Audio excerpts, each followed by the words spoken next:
Alright, so question here from Norfolk Yeti, who's asking, I'm still not getting the self-inquiry without thinking. Surely questioning is thinking. Can you expand on the forcing you mentioned? I can't actually remember what I said about the forcing, but I'll respond to the first question. So the inquiry question is essentially something that we use to direct attention. Or it's kind of like a prompt that we use to explore, directly explore, or look into our own experience. So for example, if I was to say, notice a sensation in your hands.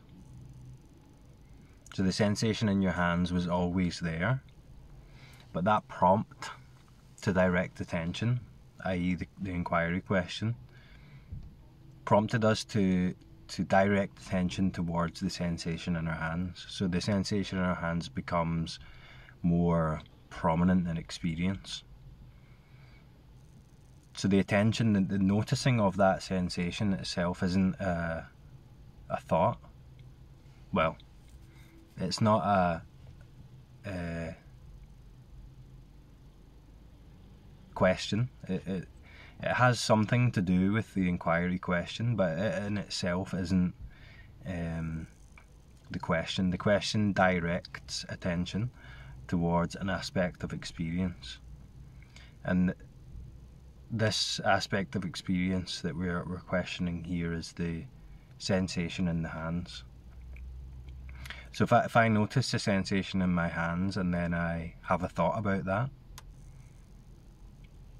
so I start describing the sensation in my hands as a narrative in the head, then I'm kind of following along with the experience, relating to the experience as an objective quality as noticed by the subject. So what we are looking at here, which is what's paradoxical about it, is we are directing attention back towards the subject. So back towards the thing that does the noticing in the first place. And we're seeing what is actually there.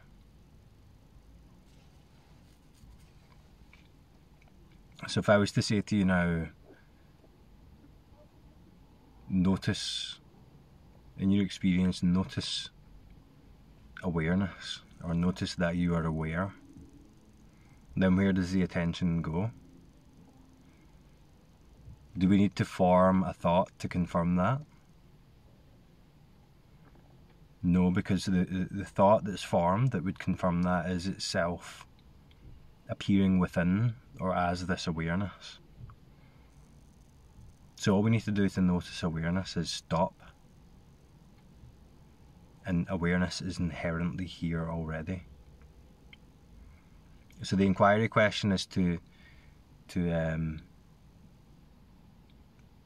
kind of stop the constant rolling on of the objective narratives, and to kind of expand or dilate the attention out to the sense of noticing itself, or the sense of awareness itself.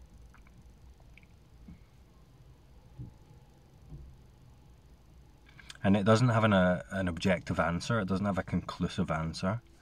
It's an ongoingness. It's the ongoingness, infinitely right now, of experience.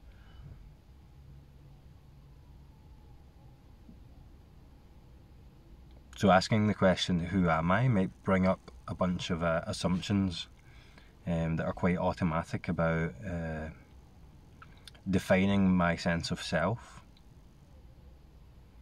But here we're just simply noticing them as thoughts.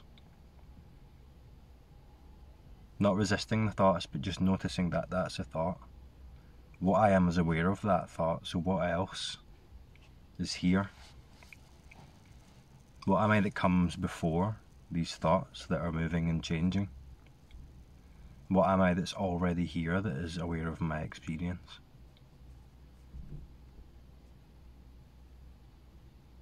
So the inquiry has the effect of slowing down the mind, or softening the direction of attention, such that what can come into focus is that which is already here, that which is inherently self-aware, which isn't necessarily a thing. And the temptation will be to move away from that, because the mind can't see it, because the mind is made of it, or the objective mind can't see it.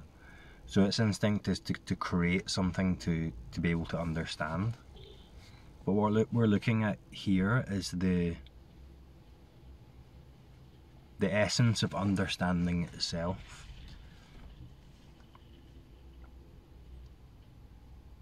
What all these thoughts are born from, or what any of this experience is born from, anything that we can know objectively. Once it's appeared, once the thought has appeared, or once the perception has appeared, it's already known. We are already aware of it.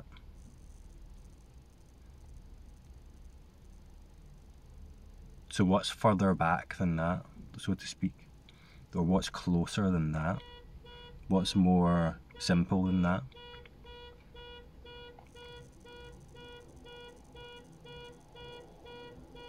So we can try it now. So just notice the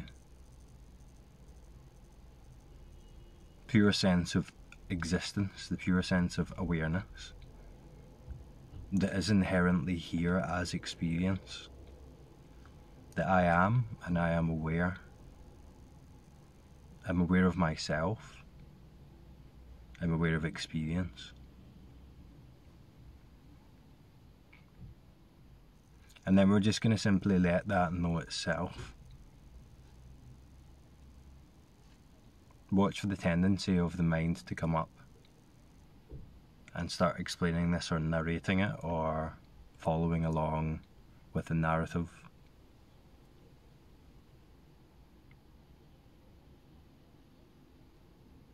Or monitoring experience, noticing from a position.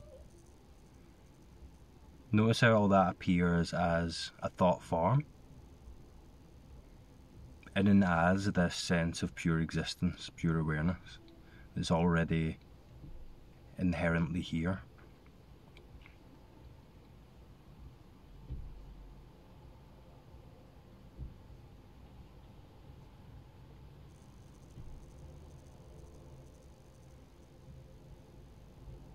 So any thought that appears is already aware of itself, or at least I am already aware of it.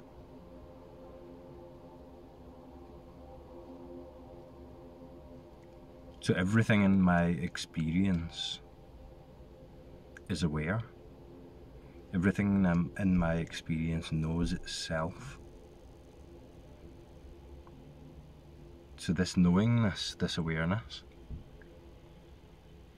we can explore its qualities. So we can ask, does awareness know distance? So for example, we can choose an object in the faraway distance and hold our hand up next to it. And notice that from the, let's say, point of view of awareness, in the awareness of it, is there a difference between this image here and that image over there?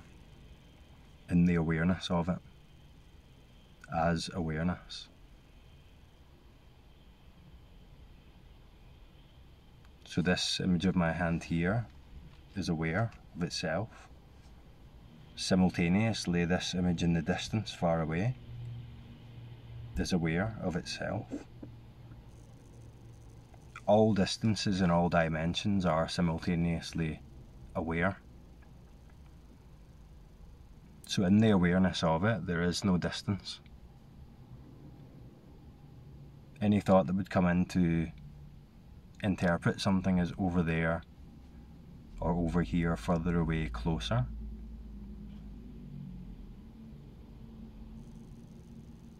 any thought that would come in to frame the experience is aware of itself. So from the point of view of awareness, there is no difference between the thought, which is aware, and the image of far away and close, which is aware. So does awareness know separation? So two seemingly different objects in front of me, a car and a tree, and the sky in the background. In the looking, in the awareness of it, does awareness know any of those differences? I can see one scene, one image of what the mind adds to it: car, tree, sky. In the looking, in the awareness of it, does the awareness know any of that? Or is it all immediately and simultaneously aware of itself? Including the thoughts that come in to add: car over here, tree over there, sky in the background.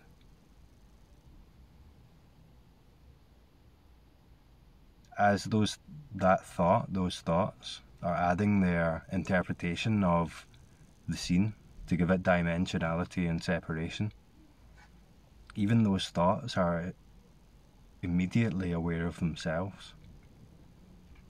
From the point of view of awareness, the thoughts are no different than the car, the tree, and the background sky. It's all immediately, infinitely, simultaneously aware of itself. Does awareness know a difference between the scene, this looking, the appearance, or the sounds that are appearing at the same time?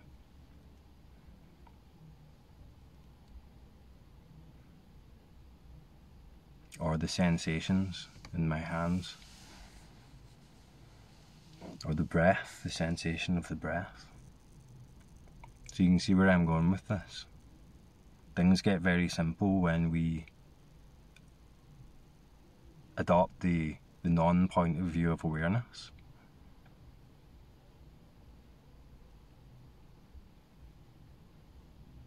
From the non-point of view of awareness, this is a singularity. Everything's unified in awareness. All of the separateness and difference and dimension are added to the sense experience by a thought augmentation that it itself is simultaneously awake, alive, and aware, just in the same way, unified in the same way that the sense experience is immediately awake, alive, and aware.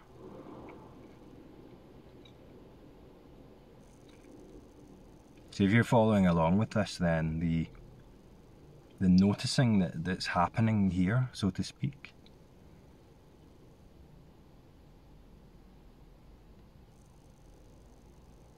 is something that's coming about through inquiry, through looking, through recognizing.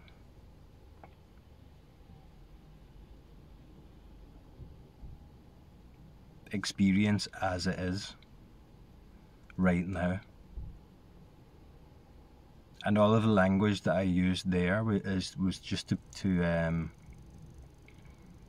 point attention, let's say, or dilate attention in a way that what's already here becomes clear in experience. and what's being added to it also becomes clear.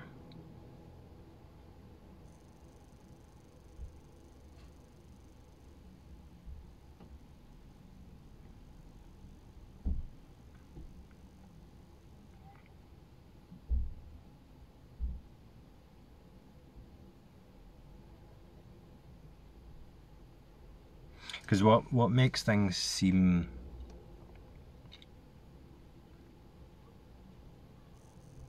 separate, what makes it seem like there's a big frightening world out there and you're in this enclosed limited vessel in here, and you're always at odds with the world, or you're always relating to a world that's separate from you.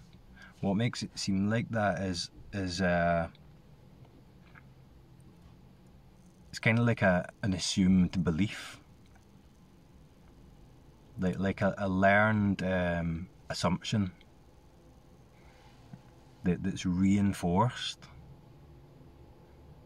and it becomes habitual, and there's belief in that, and it's felt to be real.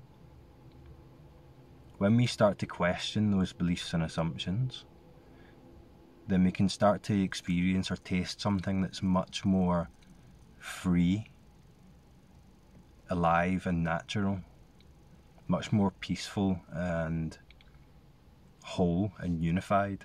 And that's kind of what I was pointing to in this video. So once we get the flavour for that, once we get a taste for that which I would call your true nature, what this is beyond the limited assumption of the individual, then you can intuitively feel that and then orient yourself in life in a way that embodies that feeling of unity and peace and intimacy. And that's all the inquiry is, to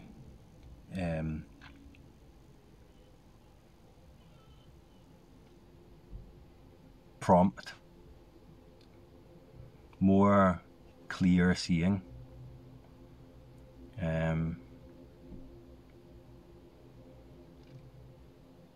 challenging the assumptions that we take to be real,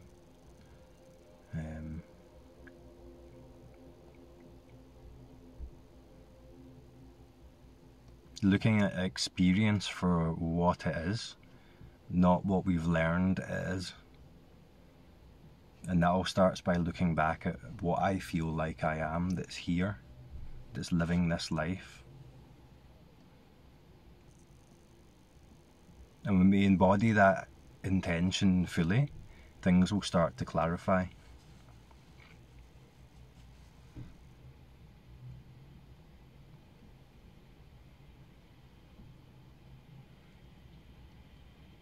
And it starts to clarify in a very natural and intuitive way. So the strange language I use, like where I'm pointing at dimensions and separation and distance in the sense experience, is just there to give us a kind of glimpse or a taste of what this is beyond the conceptual frameworks that make reality look like the world's out there separate from me and I'm a limited entity in here. Once you taste that directly in your own experience through inquiry or through investigating the senses, then you can kind of direct yourself in this. The pointing can be useful, but this is all about getting in touch with your own experience directly.